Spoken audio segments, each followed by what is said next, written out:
This is Tyrese Halliburton, and you're listening to Setting the Pace. What's up, Pacer Nation? Welcome back to another episode here of your go-to Pacers podcast. And Facci, it is a beautiful Thursday morning. Hope everybody is doing great. And we have got ourselves a lengthy conversation with our good friend, Keith Smith.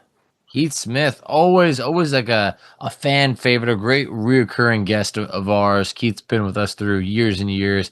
This man is an encyclopedia of the NBA. Like, you throw anything at him, he knows every team in and out, every player. You know, this is one of those guys where when he's talking Pacers, he knows what he's talking about. It's not like, you know, calling someone like Andrew Nembhard or doing one of those things that you commonly hear other people where you're like, all right, I'm not going to call him out, but this guy doesn't know what he's talking about. Keith knows the ins and outs. No, he definitely does. And I will say this, he has a podcast himself Monday, Wednesday, and Friday throughout the offseason called the NBA Front Office Show, and I think you guys will really enjoy the content there as they cover the entire league.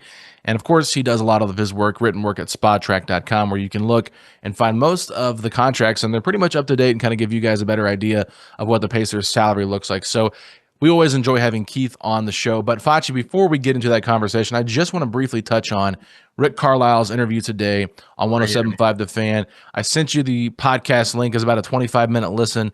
And it was the check-in with the radio station just to kind of see how the offseason's going. But did you get a chance to listen to that? Not only did I listen to it, I wrote down notes. All right. What were your takeaways?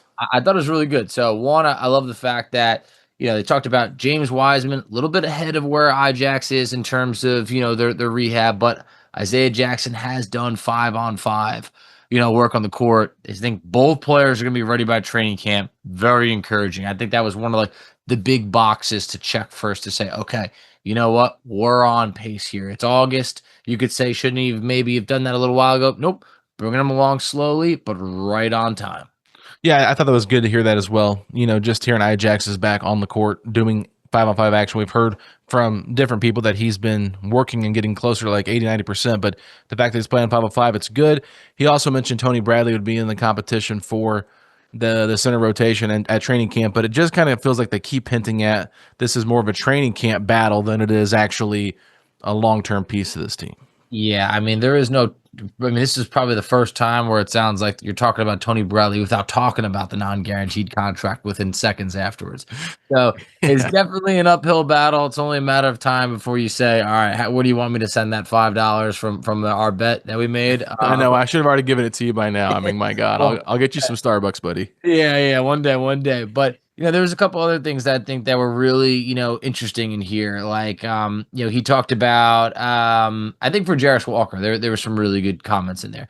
He mentioned for Jarus, he really wants him to focus on his conditioning, his motor, his defense, his toughness, his rebounding, but said that he's a very important guy to this team that can play multiple positions, quote, including point guard. Said He wants to see him get a rebound and push it coast to coast. Like, look, that's a lot of confidence in a young player. And he doubled down saying that Jarus did have a really good year, you know, even though he was only playing maybe around 15 to 20 minutes, you know, any given night. But it feels like there was enough praise for Jarus to feel that there are plans for him to have a bigger role this year. Yeah, I told you a mailbag episode here or two ago. I can't remember how long ago it was at this point, but I said I just feel confident with Jarus for whatever reason. And I got this weird feeling about him. And it was great to hear Rick just talk about like how he kind of fits their system and what they want to do. I think they just want to see that motor be more consistent. And I think if they get that, then sky's the limit for Jarus Walker. I just have a gut feeling about him because he understands how to be an initiator as well as, like Carlisle said, somebody that can rip a rebound down and go coast to coast with it because he's that talented. I also thought with Jarus, one of the things Carlisle said was it took him some time to recover from that nasty ankle injury that he had in the Eastern Conference Finals, Game 6. I think he was trying to contest a Karl Anthony Towns layup and messed his ankle up pretty bad. He was out on crutches for the celebration of the Eastern Conference Championship. But I thought that was interesting. And then lastly, of course, it's always going to come back to this player this offseason, it feels like. But the comments on Ben Mathurin were just so fascinating to me. And I thought what was the most intriguing or the biggest thing that stood out to me was when Rick said after talking with Mathurin, he realizes how important being a starter is to Mathurin. That to me was like, that is huge for not only this season, but future seasons.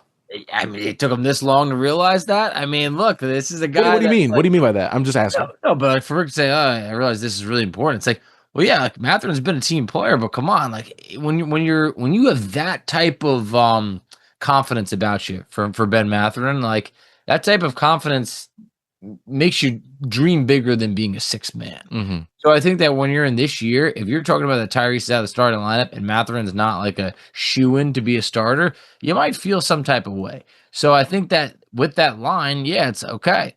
Well, if he's not a starter, what happens then?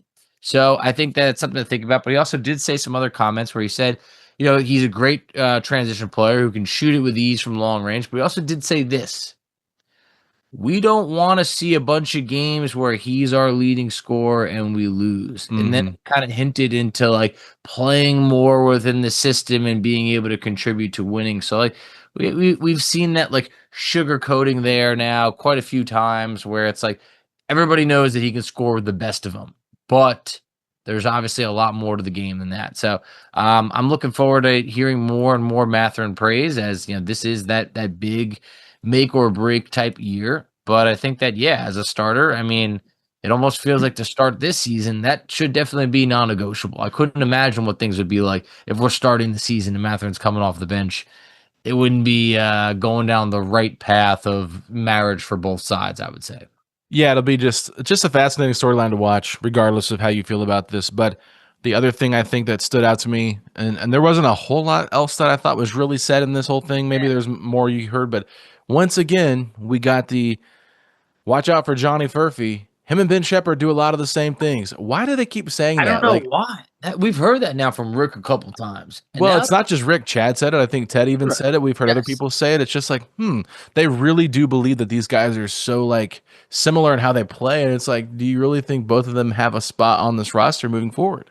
Exactly. Like it could sound comical to say, is the town big enough for Johnny Furphy and Ben Shepard? Like, is the 10th man in the rotation big enough? Like, yeah, I mean, you would think this is two like alphas like colliding. Like, oh my god, the squad's not big enough for the both of them. But it's like if they're so similar, that feels like Shepard's like the older, outdated version, and Furphy's the one with a little bit more bounce and better rebounder, the younger, just like that type of thing. So something to keep an eye on. But I think that he did have good praise for Furphy. He definitely did.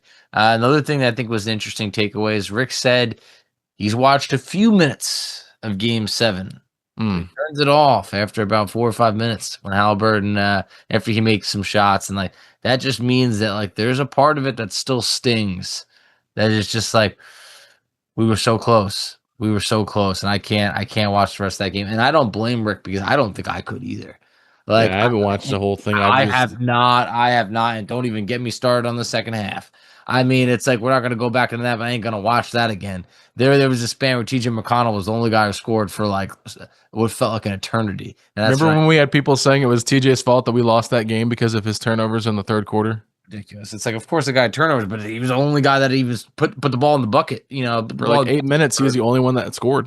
I know. So it's like, no, we're not going to blame him. But I understand where Rick's coming from in that he's trying to move on. And then, So I mean, just overall, I thought it was a really good interview, by the fellas. If you haven't listened to it, definitely check it out. Yeah, so we're going to bring on Keith Smith here in just a quick second, but I did have to ask you before we close this one out here, Facci. I know you were watching the New Heights episode with your wife tonight, and we're recording this on a Wednesday night, so you were watching that. We had to kind of cut it off early because we had to come record, but I was curious your thoughts on the Taylor Swift and the Kelce brothers podcast. I think it was interesting seeing her as like a real human being.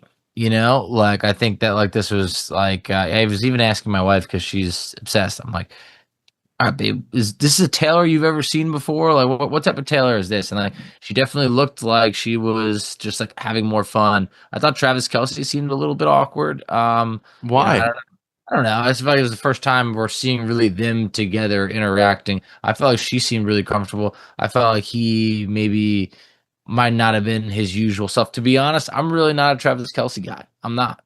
Wow. I don't really like him. I like Jason Kelce. Why don't you like Travis? I just don't. I'm just. Are you jealous? No, I'm not jealous. He's just not my like cup of tea. I just feel I like think he's pretty charming. saw some of the GQ photo shoots. It's just not my kind of guy. He's just not. But Yeah. I do like Jason Kelce. I think that he's great. Seems like a lot of fun.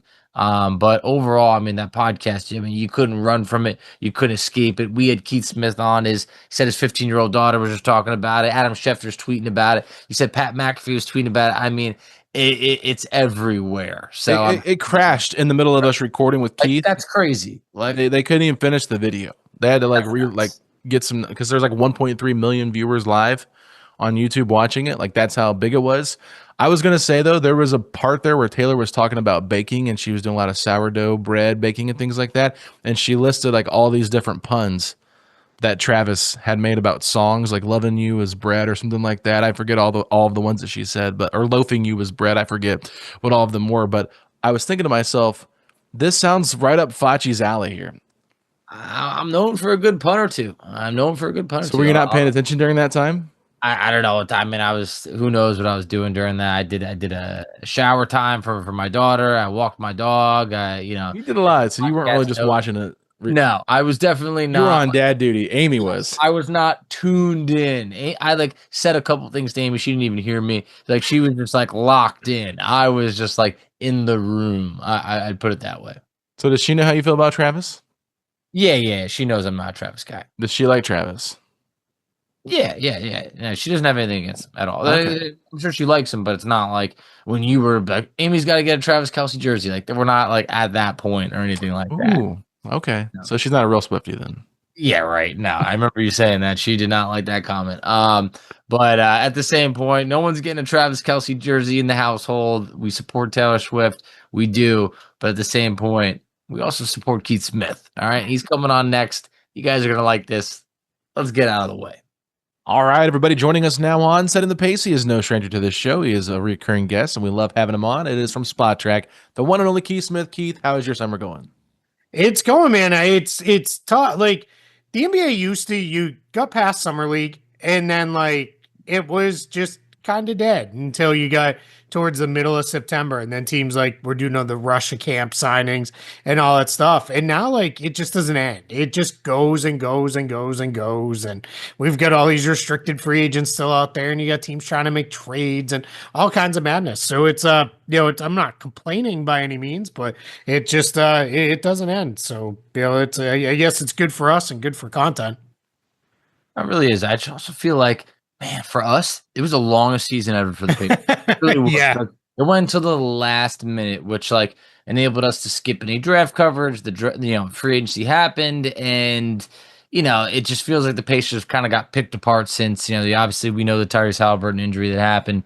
Miles Turner leaving in free agency, so it just feels like we went from the highest of highs to not the lowest of lows, but like we're in this like weird uncharted territory. Like, what are your vibes or perception of the Pacers, knowing that there is no Tyrese Halliburton this year? Miles Turner, like this is what it is.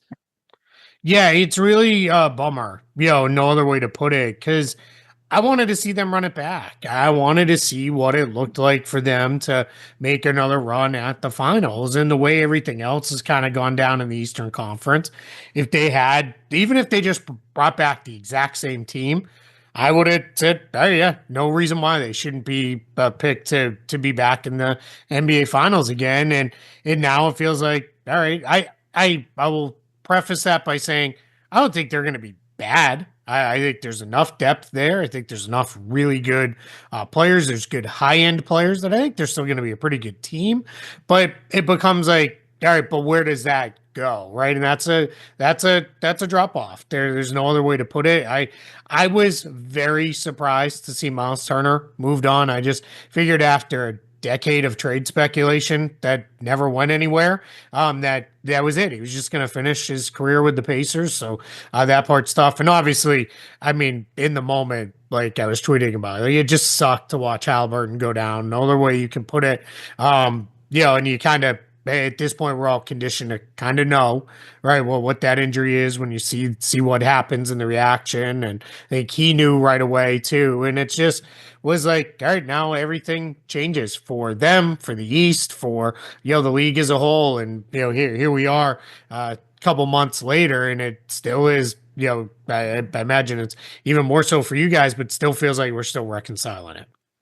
Yeah, you talked about Miles Turner and him going to Milwaukee and like this team not coming back. I'm curious, from your perspective on a national standpoint, like, do you feel like Miles leaving was more of the Pacers dropping the ball or Miles betting on himself with a different opportunity? Yeah, I don't want to say the Pacers dropping the ball. I think it was setting this is our number and we're not going past it.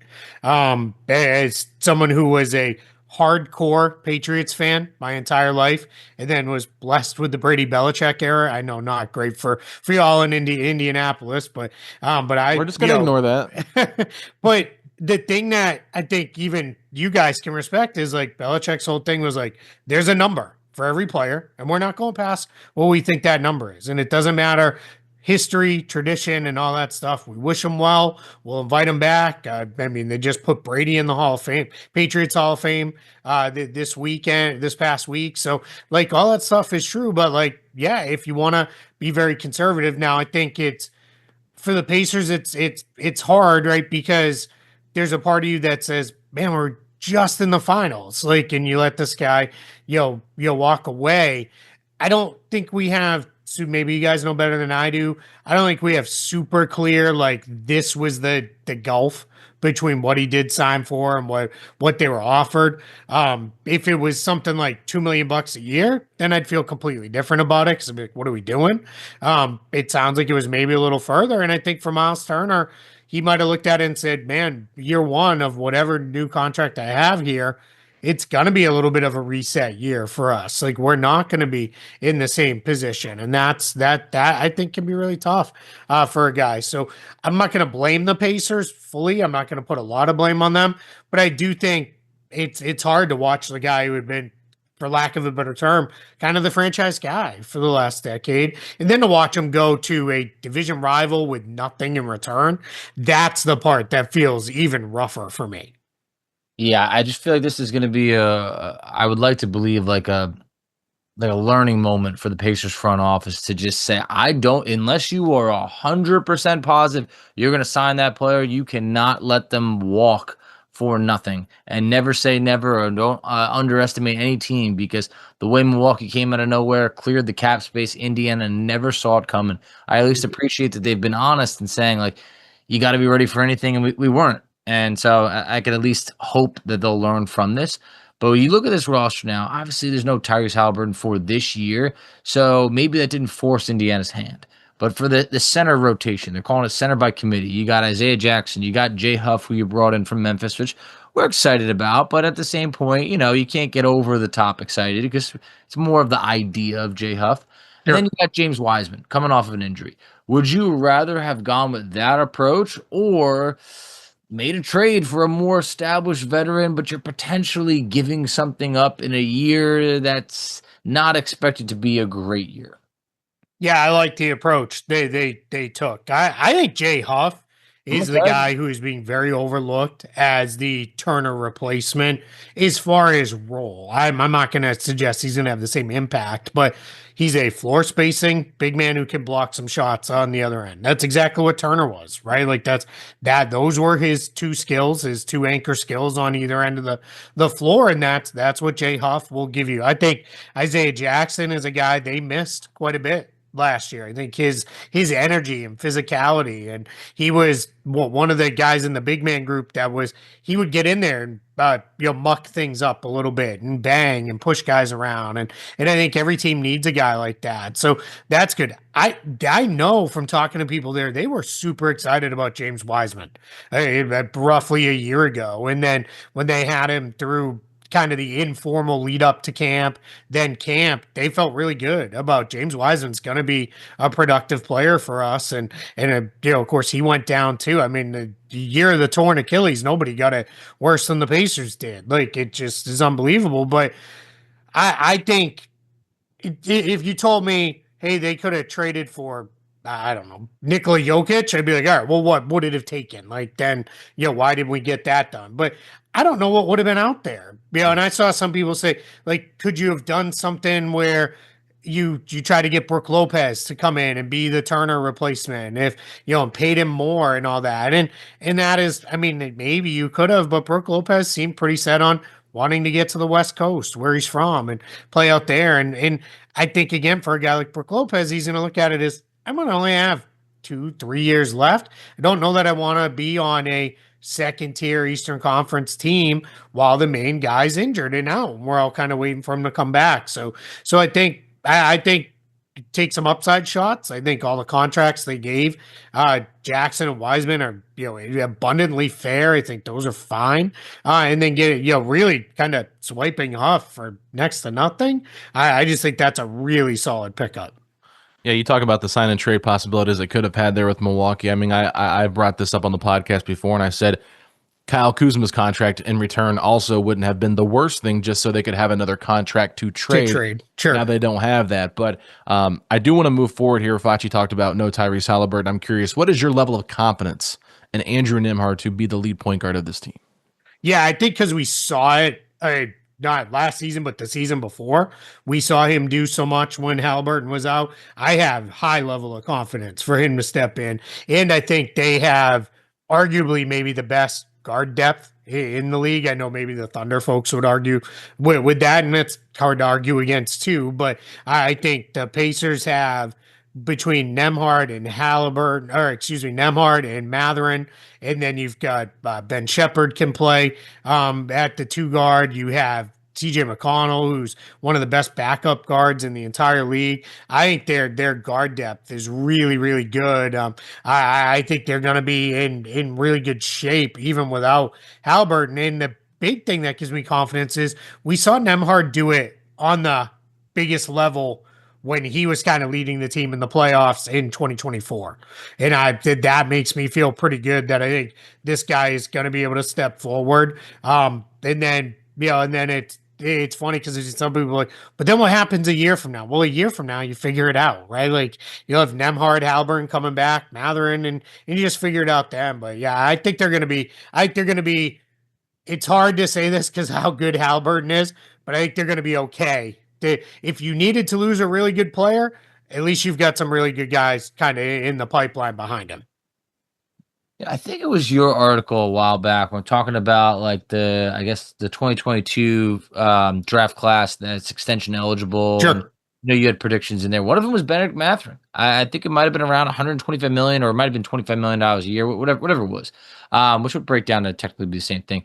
But obviously no extension for Mathurin this offseason. Doesn't look like there will be, but he's headed towards a big year. Big opportunities, expected to be, quote, it's his job to lose as the starting 2.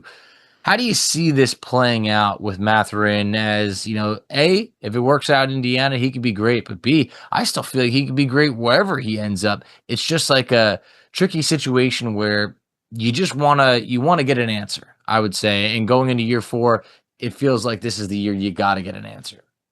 Yeah, it's very interesting, right? I think there has been with Mathurin, there's been this sense of what is he as a starter? Like, we know at this point he can be a high-end reserve. And I'll pause there to say, if that's all, and I'm putting all in quotes, he ever is, that's fine. Like, Jamal Crawford and Lou Williams had 20-year careers almost by being high-end reserves. Like, it seems like guys get tagged with this 6-man tag, and it becomes like this horrible thing. I mean, Manu Ginobili was incredible as an NBA 6-man for a very long time. So I don't want to, if I say that's all he becomes, like, that's not the end of the world, right? I do think, though, this is a good year to, let's see, is there more in there? Can he be efficient as a starter? Will he hold up defensively? That's, quite frankly, the biggest question I have is what's he going to look like going against frontline starting guards night in and night out in the league? Because when you're coming off the bench, coaches can manipulate minutes, so you're kind of matching up with second unit guys more. Second units don't necessarily it's dependent on team, but sometimes on those teams they run a lot more set stuff because they don't trust the guys to freelance. So when they run set stuff, you can prep a guy a little bit more and they can look a little bit better defensively. So that's my big question for him. I think undoubtedly they need a scoring. This year, you got to replace Halliburton's scoring as well as Turner's scoring. And I think Mathurin's a guy, I said it during the year last year. I think if you just completely set him loose, he's a guy who could win a scoring title. Like, I think he's got that much talent in him. I'm not predicting that ever happens because I don't know that it'll ever be on a team where it's 25 shots a night. But we're going to find out this year what it looks like. I think Nemhard's probably the second best offensive player behind Siakam just because of his playmaking ability. But I think scoring ability, Mathurin's the second best guy. And I think we're going to really get a sense. And for the Pacers, I'd keep, you have right up until the season starts. Keep hammering away at a potential extension. And I would keep trying to get something done because my one fear for them would be if he does have the big breakout year, what happens next summer? Because next summer we may have 7 or 8 teams with meaningful cap space. And then all of a sudden you might have one of those teams that says, you know what we can use? Benedict Mathurin at, even a max of pushing 40 million. If he has a big breakout year, we'll throw that at him. And now if you're the Pacers, it's like, man, now we're in a spot where we got to make a real decision on what we're going to do. Yeah, I think that's the most fascinating part of this season is what the future of Mathurin looks like. And I'm laughing because every time we have a conversation on this podcast in the offseason, it always comes back to the future of Mathurin.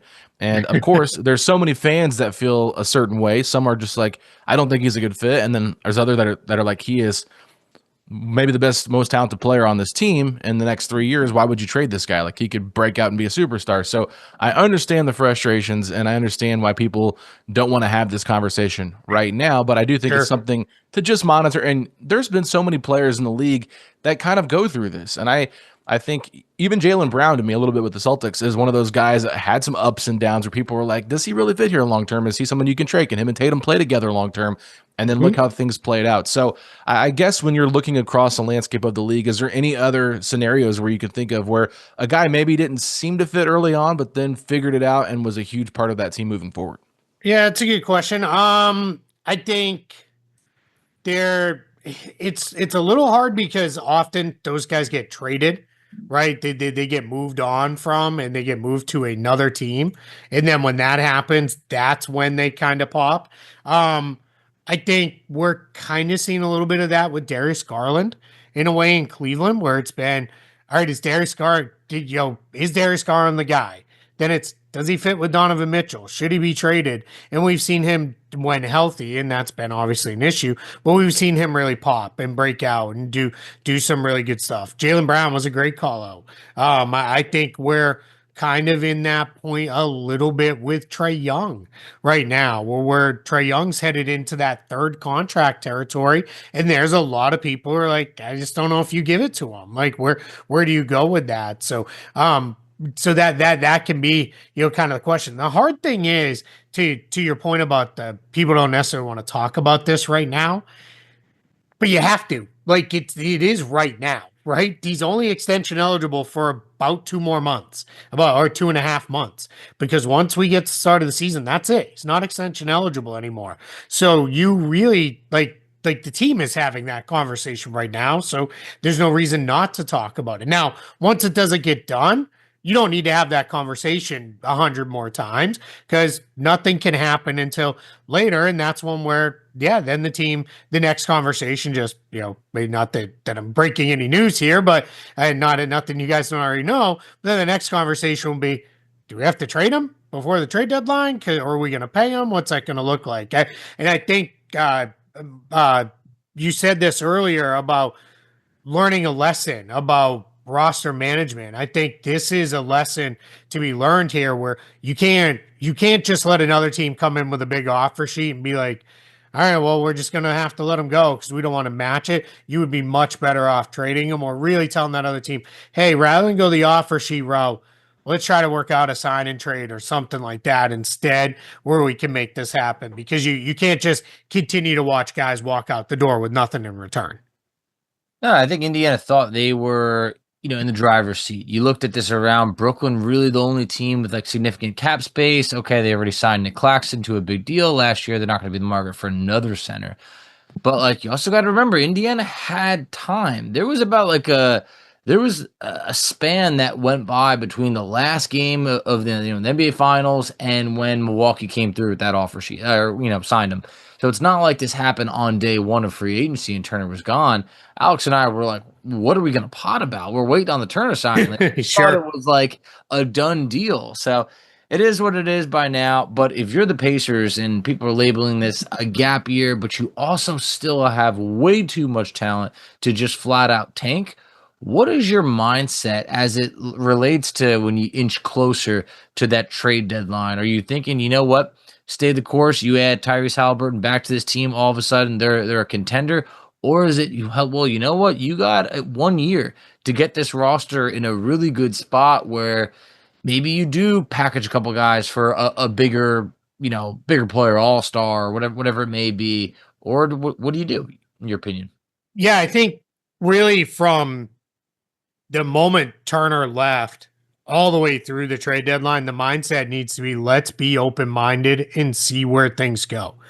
If you hit the season and they are playing really well, maybe you even think about, hey, let's make a move to be additive to this roster, but you're going to do it with the mindset of, does that guy fit with Halliburton? Because everything still needs to orbit around that for the Pacers. Achilles injuries are no longer careers over, right? Like that used to be when I was growing up as a kid, like your career, if it wasn't over, you were a drastically different player. Now it's like guys can come back from it, especially younger guys. And there's been all these, advent and how quickly you have the surgery and all that kind of stuff. And, it blows my mind that like these guys, like injury happened and it's like a day later, it's like surgery and off we go. But I think for the Pacers themselves, I think if you're playing really well, you're open-minded to making moves that can add to the team. If it's not going as well and you've made no progress towards new deals with some of these guys, and to be clear with Mathurin, it is when the season starts, you can't talk a new deal, but a guy like Nesmith, you can keep discussing a new deal with him. And if things aren't going so well, then you look at, all right, maybe the way forward is to trade and free up some salary long term, add some talent that we can then do whatever we need to do with, and kind of let the chips fall where they may. I'm not saying they tank, because I'm with you. There's too many good players and too many guys and too good of a coach to do that. But if it turns out to be, all right, we ended up, the 9th seed and got bounced in the play-in tournament, it is what it is. It's not the end of the world. It's, we'll get a good draft pick and we'll move forward from there. So you've kind of got that part of it. Then I think the other part, you need to be very open and honest about, where are we going a year from now? What is our plan a year from now when Halliburton's back and we still have Siakam, we have Nemhard? Who are the guys we want to target to get around them? And is the goal flexibility, or is the goal we like the guys we have, we want to try to keep them, maybe try to go pick off a center somewhere that could be much more of a long-term option? Though those are the things I think you have to be open. But I would just say be very flexible. I would not by any means say this is what we're doing now and just stick to that, because I think that's where things can get really dangerous.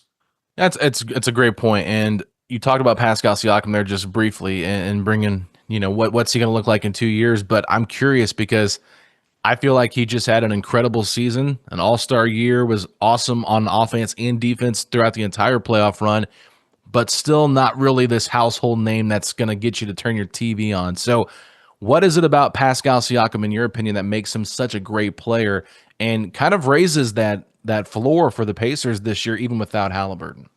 He's just so good all around. I think he came in, and his story is just really cool, right? Because it came in as like, he was this just defense and hustle guy who played on a really good Raptors team. And then the leap he took continually year over year getting better offensively, adding a more consistent jump shot, adding a jump shot off the dribble, adding, all of his moves that he can get to kind of free himself up. I think there's a chance we see him if the let's say the Pacers are better than expected, and by that I mean, like, let's say they're competing for home court advantage next year. Well, that's probably going to mean Siakam's turning in an all-NBA level type year, and that wouldn't be a shock, right? I think we'd be like, okay, sure, like I buy it. He's that good. So I think for him, it's that all-around skill set, but he's never lost that guy who still hustles in defense, right? And we see that a lot as a player's offensive profile rises.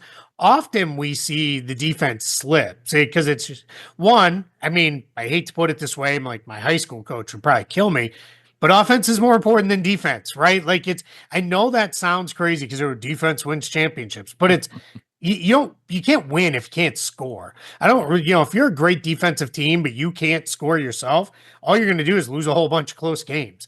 So I think with him, though, the fact that he has stayed a very quality defensive player, and I think, this year, I think you're going to see Rick Carlisle really get creative with some lineups too, where, I heard him make a comment of maybe we play even faster, than we've played in even though we don't have Halliburton, like maybe we, get it and go. And I think we saw Siakam at the 5 a lot in Toronto. We might see some of that this year if that's the best option, and that gets him and Toppin on the floor together more. And then the cool thing is you could kind of use this season a little bit as a playground, right?